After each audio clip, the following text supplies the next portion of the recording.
Welcome everyone to the fifth episode of the Fruity Week ស្វាគមន៍អ្នកនរគ្នាមកកាន់វគ្គទី5នៃ Fruity Week របស់ពួកយើងវគ្គ5ផ្លែឈើទី1របស់វាគឺ The fruit is big and heavy with the outer skin which is rough and green or yellow when ripe with small thorns ផ្លែឈើដែលយើងនិយាយថ្ងៃនេះដែរគឺវាធំហើយនឹងធ្ងន់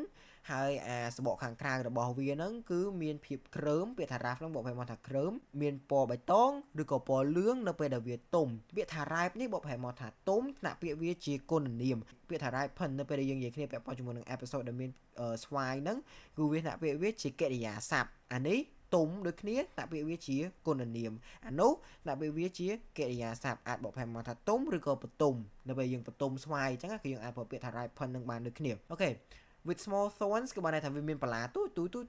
ជាច្រើនមានអក្សរ S ហ្នឹងបានន័យវាមានច្រើនហើយ thorns ហ្នឹងគឺបកប្រែមកថាបន្លា It has golden yellow flesh that is sweet with seeds សាច់របស់វាមានពណ៌លឿងរបៀបបែកពណ៌មាសហើយវាមានរសជាតិផ្អែមមានគ្រាប់ច្រើនគេតើផ្លែឈើនេះជាផ្លែឈើអីគេអ្នកនរ Of course វាគឺជាផ្លែត្នោតប៉ុន្តែ in English how can you call it Yes it is called jackfruit jackfruit អូខេចំណែកផ្លែឈើទី2នៅក្នុងសប្តាហ៍នេះវិញ The fruit grows in vine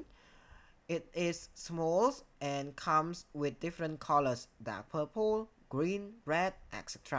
You can eat the skin flesh and seeds of the fruit It is juicy sour and sweet ផ្លែឈើនឹងដែរគឺវាភាគច្រើនដុះគ្នាជាវល្លិនេះ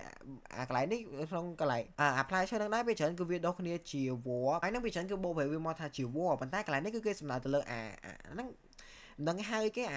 តពាំងបាយជូរគុំក៏វត្តខ្ញុំអត់សូវច្បាស់ដែរហើយវាទូទេហើយអាចនិយាយថាពណ៌វានឹងមានច្រើនប្រភេទតាមប្រភេទផងវាមានពណ៌ស្វាយក្រមៅអាចពណ៌បៃតងអាចពណ៌ក្រហមហើយអ្នកនរគ្នាអាចញ៉ាំផ្លែឈើហ្នឹងទាំងស្បែករបស់វា